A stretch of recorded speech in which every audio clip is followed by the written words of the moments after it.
Okay, so something which could be of interest for you guys is how to learn a Romance language.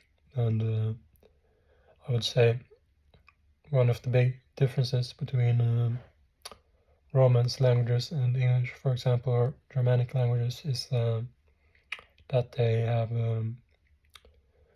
the verbs can be conjugated in many more ways than they can be conjugated in English, for example. And one thing which can seem kind of weird when you are an English speaker or and you are learning a Romance language is that they tend to be pro-drop languages, which means that you can drop the personal pronoun and still you will still know who you're talking about, because this information is already part of the conjugation.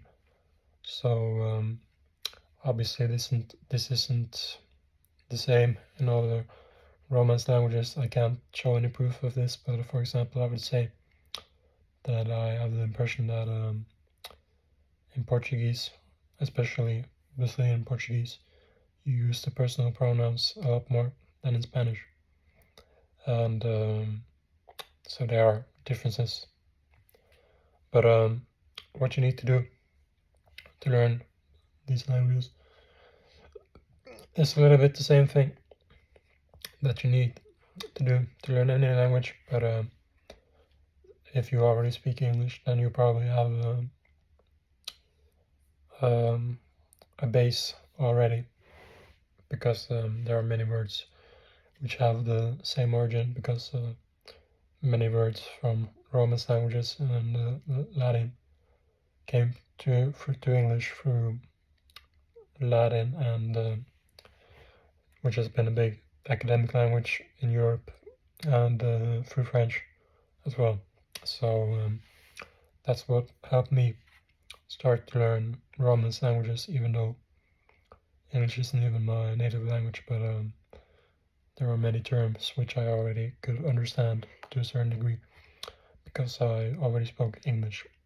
So there are many things which you will already have before you start. So one of the things which can be useful is learning the personal pronouns, and there are some words which are used a lot. So we have this thing called what do you call it? Verbos auxiliares, auxiliary verbs, which are, they have a, I can't really explain it, but they have a function which makes them be repeated in many cases. So, for example, in Spanish, you have ser, estar, y haber. Ser y estar are to be. It's there are, of course, there are many exceptions, but the general rule is that ser is something which is constant and something that doesn't really change, and estar is a state. So, for example, right now I am recording this video, or right now I'm at the top floor. Things like this is state. But I'm what should I say? I'm tall, for example. That won't be that's not a state. That's something which is constant. That's a character trait. Or I speak English. This isn't a state. This is a trait. So that's the general direction. But what you need to do is in the case of Spanish, for example, you need to learn how va. There's the verb ir, which is to go, which is used a lot. So if something's gonna happen, for example, you say va, and you use haber often, and then you have the shortened version of ha, i he, i han, i has. So if I'm speaking to a person, I would say has, or to you. And if I'm speaking about a concept or a third person, so him, for example, then I would say ha. And if I'm speaking about myself, I would say he. If I'm speaking about myself, I would say, or a group, I would say, or them, I would say han. Han hecho, he hecho, has hecho, you know. And so these words are useful, even though I don't know how much it will help you, if because there are a lot of things you need to learn from the start anyway. So I don't know if it will help you that much, but I'm trying to see what we can work with here. So another thing is finding content. You know, I've been when I started learning Spanish, there are some creators which are maybe more safe and more general, which helped me a lot. So I would say El Jardín de Martín. It's a YouTuber who's not very active right now, but he has already made many videos, and he's how do you say this in English? He's Peruvian, and he's living in Germany. And I found him through he worked with the platform Link, and he had a Spanish podcast, and I watched his videos to learn. I don't know if this is gonna be something controversial, but I would say the accents which seem the most neutral for me are I would say maybe the Peru accent and the Mexican accent, even though Mexicans use quite a bit of slang. So that's another thing you need to learn, I guess, if you're consuming a lot of Mexican content. But I would say those are the most clear accents. For example, and this does also depends on who you're listening to in general. For example, in Spain, there are many people who there are many differences. Or, for example, I heard Gerard Piqué speak, and he's Catalan, and I would say he spoke Spanish quite clearly. But there are other people who are Catalan who don't speak very clearly as well. So I think it's a little bit from person to person. The main difference between Spanish from Latin America and Spain, I would say, is the use of ustedes or vosotros, which you have in Spain, which is a different conjunction. Is that how you say it? Conjugation, and which can be more difficult. But so, for example, if it's Spain from Latin America, it's ustedes, and less. And if it's, or I guess it could be ellos could be less as well. But if it's Spanish from Spain, it's vosotros y os.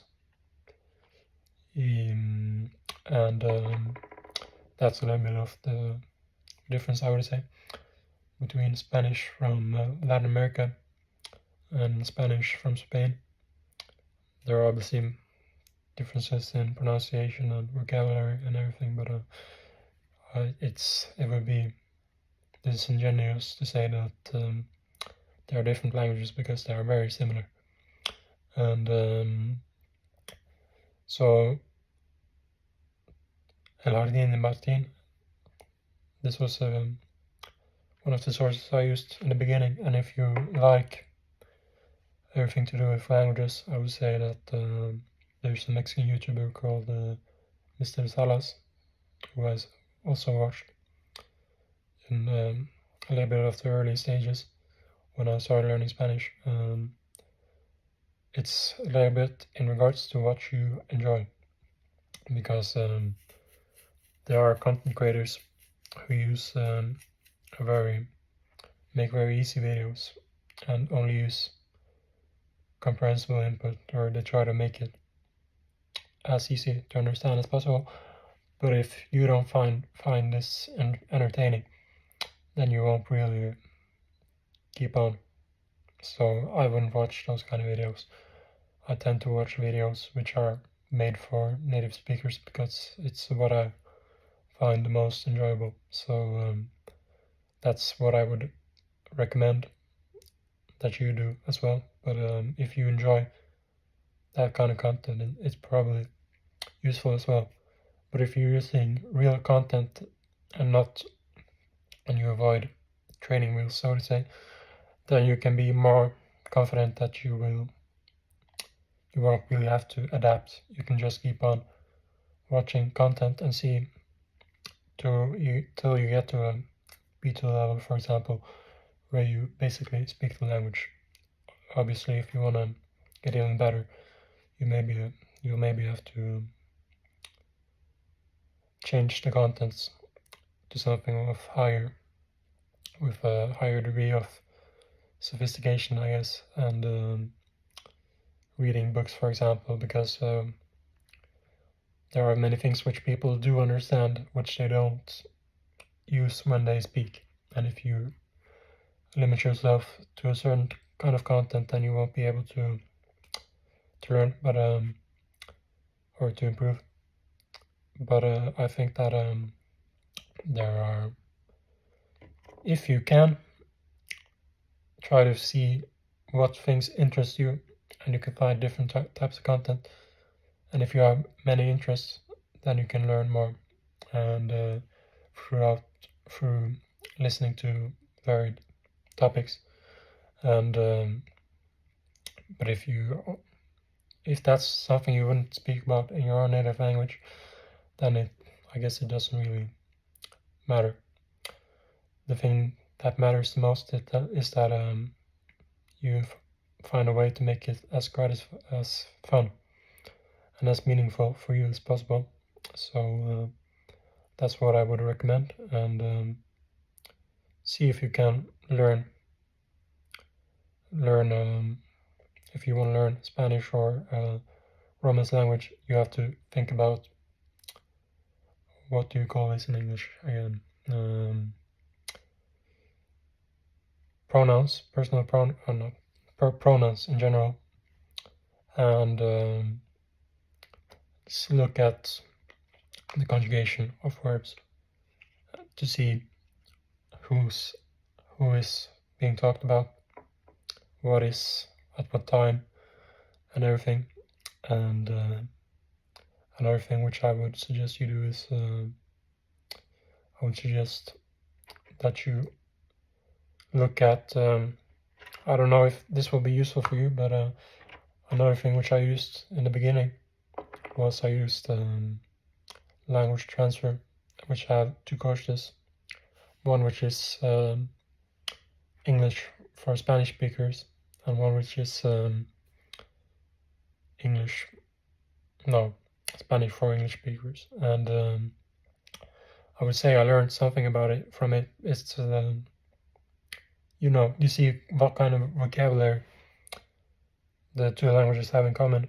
And for example, if it's this will probably be the last thing I say, but if it's really, for example, you are real and you are really, and you have honest and you have honestly, for example, in Spanish you have real y realmente, and you have honesto y honestamente. So you can see there are many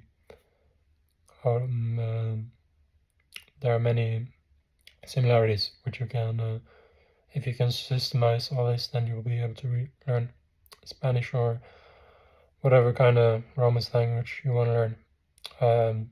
I do think that learning Spanish is enjoyable, and it's one of the most spoken languages in the world, and there's a lot of content and a lot of supports tools which will maybe work better with Spanish than with other languages. So I would suggest learning Spanish, but everything is based on what you want to do and what you want to learn. Okay, so that's about it.